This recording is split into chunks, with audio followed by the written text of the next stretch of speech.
தமிழக வாக்காளர்களுக்கு தயாராகும் ஜாக்பாட். அண்ணனுக்கு கண்ணா பின்னாவென குடைச்சல் தரும் தம்பிகள். கூட்டணி கட்சிகள் ஒருங்கிணைப்பு கூட்டத்தை நடத்த தயாராகும் எடப்பாடி. இது போன்ற பல்வேறு விஷயங்களை தான் இந்த வீடியோல பார்க்க போறோம். வாங்க வீடியோக்குள்ள போகலாம். தெறிக்க விடும் காரம் நிறம் சுவையை தருகிறது. ஆச்சி மிளகாய் தூள் தெறிக்க விடும் காரம் நிறம் சுவை. குமுதம் நேயர்களுக்கு வணக்கம். நான் உங்கள் இளையராஜா. தமிழக வாக்காளர்களுக்கு தயாராகும் ஜாக்பாட். அதாவது தமிழகத்தை பொறுத்த வரைக்கும் இரு பெரிய கட்சிகளும் வெளிப்பார்வைக்கு ரொம்ப சாதா ஸ்பீடில் தெரிஞ்சாலும் உள்ளுக்குள்ள டாப் கியரில் தான் போயிட்டு இருக்கு அப்படின்னு சொல்கிறாங்க. குறிப்பாக ஒவ்வொரு தொகுதியினுடைய உத்தேச வேட்பாளர் பட்டியல், தொகுதி செலவினங்கள் இதெல்லாம் கச்சிதமாக கால்குலேஷன் போட்டிருக்காங்க. அதுவும் குறிப்பாக இந்த முறை எதிர்த்தரப்பில் ஒவ்வொரு தொகுதிக்கும் செலவுக்கு 20 ஸ்வீட் பாக்ஸ்கள் தேவைப்படும் அப்படின்னு நிர்ணயம் பண்ணியிருக்காங்களாம். குறிப்பாக கொங்கு பகுதிகளில் சீட்டு கேட்டு முட்டக்கூடிய கட்சி நிர்வாகிகள்கிட்ட 20 ஸ்வீட் பாக்ஸ் தர முடியுமா அப்படின்னு ஓப்பனாகவே கேட்குறாங்களாம். இது அந்த நிர்வாகிகளை கொஞ்சம் அலறவே தான் செய்ய வச்சிருக்கு அப்படின்னு சொல்றாங்க. குறிப்பா எதுக்கு 20 ஸ்வீட் பாக்ஸ் வேணும்? ஒரு தொகுதியை பொறுத்து 10 வரைக்கும் ஓகே தானே தலைவரே அப்படின்னு சிலர் தைரியமா கேட்டாலும் கூட ஆளும் தரப்புல இதை விட அதிகமான ஸ்வீட் பாக்ஸ்களை இறக்குறதுக்கு வாய்ப்பு இருக்கு. அதனால இந்த 20 ஸ்வீட் பாக்ஸை நம்ம ரெடி பண்ணி வச்சுக்கிட்டோம்னா கடைசி நேரத்தில் இது கை கொடுக்கும் அப்படின்னு பளிச்சுன்னு பதில் வருதுதான் கட்சி தலைமை கிட்ட இருந்து. இருந்தாலும் உறுதியான வெற்றி அப்படின்னா 20 ஸ்வீட் பாக்ஸை இறக்குறதுல எந்த தயக்கமும் இருக்காது. ஆனா இது வாழ்வா சாவா அப்படின்ற நிலவரத்தில் இந்த மாதிரி பெரிய தொகையை இறக்க முடியுமா அப்படின்னு ஒரு குழப்பங்கள்லையும் அந்த எதிர்த்தரப்பு நிர்வாகிகள் இருப்பதாகவும் தகவல்கள் வெளிவருது. கூட்டணி கட்சிகள் ஒருங்கிணைப்பு கூட்டத்தை நடத்த தயாராகும் எடப்பாடி. அதாவது வரக்கூடிய 2026 சட்டமன்ற தேர்தலுக்கு இன்னும் 7 மாதங்கள் தான் இருக்குது. இந்த நிலையில பார்த்தோம் அப்படின்னா திமுகவுடைய கூட்டணி இன்னும் உறுதியாக இருக்கிற நிலையில் அதிமுக பாஜக கூட்டணியில் இன்னும் சில கட்சிகள் வந்து இணைகிறதுக்கு தயக்கங்கள் காட்டிட்டு வந்துட்டு இருக்கக்கூடிய சூழ்நிலையில் தங்களுடைய கூட்டணியை இறுதி செய்யக்கூடிய நிர்பந்தத்துக்கு அதிமுக தள்ளப்பட்டிருக்கு. இதனால வரக்கூடிய செப்டம்பர் மாதம் கூட்டணி கட்சிகளுடைய ஒருங்கிணைப்பு கூட்டத்தை நடத்துறதுக்கு எடப்பாடி அவர்கள் திட்டமிட்டிருக்காரா. இந்த ஒருங்கிணைப்பு கூட்டத்தில் கூட்டணியை எப்படி இன்னும் வந்து பலப்படுத்துறது, தேர்தல் வியூகங்களை எப்படி அமைக்கிறது, இது போன்ற ஆலோசனைகளை அந்த கூட்டத்தில் நடத்த இருக்கிறாங்களாம். இதனால கிண்டியில் இருக்கக்கூடிய ஒரு பெரிய நட்சத்திர ஹோட்டலில் இந்த விருந்த கூட்டத்தை ஏற்பாடு பண்ணலாம் அப்படின்றத வந்து பிளான் பண்ணிக்கிட்டு இருக்காங்களாம். குறிப்பாக இந்த கூட்டத்துக்கு பாஜக மற்றும் இன்னும் பிற கூட்டணி கட்சி தலைவர்கள் மற்றும் நிர்வாகிகள் மட்டும் கலந்துக்கிறது மட்டும் இல்லாமல் இன்னும் பாமக, தேமுதிக, புதிய தமிழகம் இந்த கட்சிகள் எல்லாம் தங்களுடைய கூட்டணி நிலைப்பாட்டை இன்னும் வெளிப்படையாக அறிவிக்காமல் இருக்காங்க. அதனால அவங்க கூடயும் பேசி அவங்களையும் இந்த கூட்டணி ஒருங்கிணைப்பு கூட்டத்தில் கலந்துக்கும்படி பேசுறதுக்காக தனித்தனி டீம்கள்லாம் அமைச்சு அதற்கான ஏற்பாடுகளும் போயிட்டு இருக்கிறதா சொல்லப்படுது. எடப்பாடி சுற்றுப்பயணத்தில் திடீரென கலந்து கொண்ட தங்கமணி, அதாவது அன்வர் ராஜா, மைத்ரேயன் போன்ற மாஜிக்கள் எல்லாம் மாற்றுக் கட்சியில் இணைவது போல தங்கமணி அவர்களும் கொஞ்சம் எடப்பாடி அவர்களோட அதிருப்தியில் இருக்கிறதுனால அவரும் மாற்றுக் கட்சியில் இணைய போறார் அப்படின்ற மாதிரியான வதந்திகள்லாம் போயிட்டு இருந்துச்சு. இன்னும் குறிப்பாக சொல்ல போனால் எடப்பாடி அவர்களுடைய நிகழ்ச்சிகள்லையும் கொஞ்சம் நாளா தங்கமணி அவர்கள் கலந்துக்கிடாமலும் இருந்தாங்க. இதனால எடப்பாடிக்கும் தங்கமணி அவர்களுக்கும் இடையே பேச்சுவார்த்தையெல்லாம் இல்லை அப்படின்ற மாதிரியும் கிசுகிசுக்கப்பட்டுச்சு.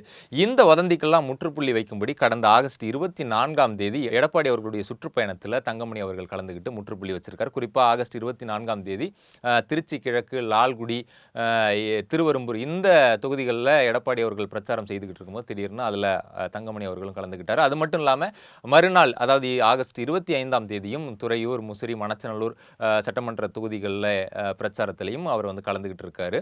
அதாவது தங்கமணி அவர்கள் ஒரு அறுவை சிகிச்சை காரணமாக ஓய்வில் இருந்திருக்காரு. இந்த ஓய்வு நேரத்தை பயன்படுத்திக்கிட்ட சிலர் தான் தங்கமணி அவர்கள் அதிமுகவில் இருந்து கிளம்பி திமுகவில் இணைய போறார் அப்படின்ற வதந்திகளை கிளப்பி விட்டுருக்காங்க. இந்த வதந்திக்கு ஒரு முற்றுப்புள்ளி வைக்கணும் அப்படின்னு தான் அந்த அறுவை சிகிச்சை காயம் கூட ஆறாத நிலையில் திடீர்னு எடப்பாடி அவர்களுடைய சுற்றுப்பயணத்தில் கலந்துகிட்டு தங்கமணி அவர்கள் இந்த வதந்திகள்லாம் முற்றுப்புள்ளி வச்சிருக்கதா சொல்றாங்க.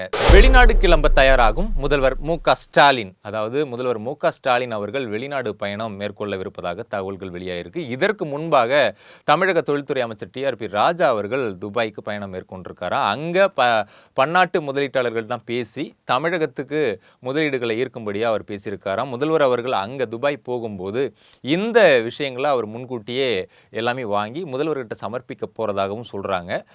குறிப்பாக இந்த ஒரு சூழ்நிலை, அதாவது முதல்வர் அவர்களுடைய வெளிநாட்டு பயணம் துபாய் மார்க்கமாகவும் நடைபெறலாம் அப்படின்னு பேசிகிட்டு இருக்க இந்த சூழலில் டிஆர்பி ராஜா அவர்களுடைய தாயார் ரேணுகா தேவி அவர்கள் சமீபத்தில் தான் இயற்கை எய்தினார். இந்த மாதிரியான இக்கட்டான சூழ்நிலையில் கூட தமிழகத்துக்கு முதலீட்டாளர்களை ஈர்க்கணும் அப்படின்னு சொல்லிட்டு வெளிநாட்டு பயணத்தை தமிழக தொழில்துறை அமைச்சர் டிஆர்பி ராஜா அவர்கள் மேற்கொண்டு கொண்டிருக்காரு அப்படின்னு பேசிக்கிறாங்க.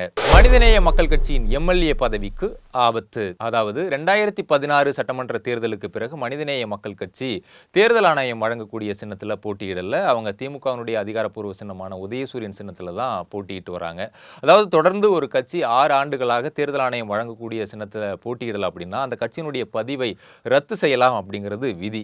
அந்த விதிப்படி மனிதநேய மக்கள் கட்சியினுடைய பதிவை ரத்து செய்யலாமா அப்படின்ற நோட்டீஸ் மனிதநேய மக்கள் கட்சிக்கு வந்திருக்கு. இந்த சூழ்நிலையில் மனிதநேய மக்கள் கட்சியினுடைய 2 எம்எல்ஏக்களும் தங்களுடைய பதவியை ராஜினாமா செய்துவிட்டு இனி வரக்கூடிய தேர்தல்களில் தேர்தல் ஆணையம் வழங்கக்கூடிய சின்னத்திலேயே போட்டியிடுவோம் அப்படின்ற உறுதிமொழியை தரவும் யோசிச்சுட்டு வராங்களா. இந்த ஒரு சூழ்நிலையில் மனிதநேய மக்கள் கட்சிக்கு இந்த சிக்கல் ஏற்பட்டிருக்கு அப்படிங்கிற சூழ்நிலை திமுகவுக்கு இன்னொரு கவலையை ஏற்படுத்தியிருக்கு. ஏன் அப்படின்னா அவங்க 2 பேரும் எம்எல்ஏ பதவி ராஜினாமா செய்தால் திமுகவினுடைய எம்எல்ஏக்கள் பலம் குறையக்கூடிய வாய்ப்பு இருக்கு அப்படிங்கிறதுனால திமுகவுக்கு இதுல ஒரு கவலை இருக்கு அப்படின்னு சொல்றாங்க. அண்ணனுக்கு கண்ணா பின்னாவென குடைச்சல் தரும் தம்பிகள். அதாவது வரக்கூடிய சட்டசபை தேர்தலுக்கு முதல் கட்டமாக 50 தொகுதிகளுடைய வேட்பாளர் பட்டியலை அண்ணன் சீமான் அவர்கள் முன்கூட்டியே தயாரித்து வச்சிருக்காரு. இதை ரகசியமாகவும் அவர் வச்சிருந்திருக்காரு. இந்த ஒரு சூழ்நிலையில் சில தம்பிகள் என்ன பண்ணியிருக்காங்க அப்படின்னா இதை எப்படியோ மோப்பம் பிடிச்ச அவங்க இந்த பட்டியலை கொஞ்சம் கொஞ்சமாக லீக் பண்ண ஆரம்பிச்சிருக்காங்க. இதனால வேட்பாளர் பட்டியலில் தங்களுடைய பெயர் இடம்பெறாத பல நிர்வாகிகள் அதிருப்தியில் இருக்காங்களா. இந்த அதிருப்தியில் இருக்கக்கூடிய நிர்வாகிகளை தெரிந்து கொண்ட திமுக அதிமுகவினர் எப்படியாவது அவங்கள தங்கள் பக்கம் இழுக்கணும் அப்படின்னு களத்தில் இறங்கி வரிஞ்சு கட்டிக்கிட்டு வேலையில் இறங்கியிருக்காங்க. இதனால கண்கள் சிவந்து காணப்படுகிறார் அதிபர் அண்ணன். உதயநிதி பாணியில் அன்புமணி. அதாவது தந்தை மகனுக்கு இடையே நடந்து வரும் குஸ்திக்கு நடுவேவும் திமுகவை அட்டாக் செய்ய அன்புமணி தவறுவதில்லை. இந்த ஒரு நிலையில பார்த்தோம் அப்படின்னா கடந்த 2021 சட்டமன்ற தேர்தலில் திமுக அளித்த தேர்தல் வாக்குறுதிகளில் பல வாக்குறுதிகளை நிறைவேற்றல அப்படிங்கிறதெல்லாம் சுட்டி காட்டி எங்கே விடியல் அப்படின்ற தலைப்பில் ஒரு புத்தகத்தையே கடந்த ஆகஸ்ட் 26ஆம் தேதி டி நகரில் அன்புமணி அவர்கள் வெளியிட்டார். அந்த நிகழ்ச்சியில் கலந்துக்கிட்ட அன்புமணி அவர்களுடைய டிஷர்ட்டில் பாமர சின்னத்தை ஒரு பேட்சாக அணிஞ்சிருந்தார். இதுக்கு முன்னாடி பார்த்தோம் அப்படின்னா துணை முதல்வர் உதயநிதி அவர்கள் தன்னுடைய சட்டையில் இளைஞரணி சிம்பிளோட திமுகவுடைய வரைபடத்தோட அவர் வருது வழக்கமாக இருக்கும். அது ஒரு அந்த கட்சியினர் மத்தியில் ஒரு பெரிய வரவேற்பையும் பெற்றிருக்கு. இந்த ஒரு சூழ்நிலையில் தான் அன்புமணி அவர்களும் இனிமேல் தான் கலந்து கொள்ளக்கூடிய கட்சி நிகழ்ச்சிகள் மட்டும் இல்லாமல் பொது நிகழ்ச்சிகளிலேயும் மாம்பழ பேட்சோடையே கலந்துக்கலாம் அப்படின்ற ஒரு முடிவுக்கு வந்திருக்காராம். இந்த முடிவுக்கு காரணம் அன்புமணியினுடைய ஆலோசனை குழுவில் புதிதாக இடம்பெற்றக்கூடிய சிலர் தான் இந்த ஆலோசனைகள்லாம் கொடுத்துட்டு இருக்காங்களா. அதெல்லாம் எதெல்லாம் மக்கள் கிட்ட ரீச் ஆகும் அப்படின்னு சொல்லி அவங்க சில பட்டியலை தயார் பண்ணியிருக்காங்க. அதில் குறிப்பாக மாம்பழ சின்னத்தை அவருடைய டிஷர்ட்டில் சட்டையில் அணிந்து வர்றது நல்ல பலனடிக்கும் அப்படின்றதுனால இந்த ஆலோசனை கொடுத்துருக்காங்க. அதனால அன்புமணி அவர்களும் தொடர்ச்சியாக இனிமே மாம்பழ பேட்சோட தான் வெளியில வர போறாரா. காதலர்களுக்கு பச்சை கொடி காட்டும் சிவப்பு கொடியினர். அதாவது தமிழகத்தில் ஆணவ படுகொலைக்கு எதிராக தனி சட்டம் வேண்டும் அப்படிங்கிறத திமுகவுடைய கூட்டணி கட்சிகளில் இருக்கக்கூடிய கூட்டணி கட்சியினரே பலரும் வலியுறுத்துறாங்க. குறிப்பாக சிபிஎம் அதை தொடர்ச்சியாக வலியுறுத்தி வந்துட்டு இருக்காங்க. இருந்தாலும் தமிழக அரசு ஆணவ படுகொலைக்கு எதிராக ஒரு தனி சட்டத்தை இன்னும் இயற்றல. இதனால சிபிஎம் இன்னொரு அரசியலை கையில் எடுத்திருக்காங்க. இதனால சாதி மறுப்பு திருமணங்களை இனிமே சிபிஎம் அலுவலகங்களே நடத்திக்கலாம் அப்படின்னு சொல்லி ஒரு அறிவிப்பை அந்த கட்சியினுடைய மாநில செயலாளர் பே சண்முகம் அவர்கள் அறிவிச்சிருக்காரு. இது சமூக வலைதளங்களில் பெரிய வரவேற்பை அவங்களுக்கு பெற்றுக் கொடுத்துருக்கு.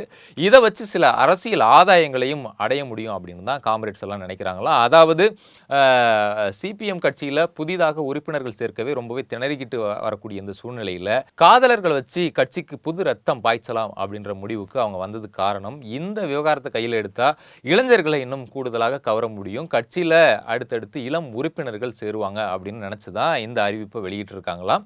இருந்தாலும் திமுக தலைமை இந்த விஷயத்தை ரசிக்கல அப்படின்னு தான் சொல்றாங்க. தெறிக்க விடும் காரம் நிறம் சுவையை தருகிறது. ஆச்சி மிளகாய் தூள் தெறிக்க விடும் காரம் நிறம் சுவை.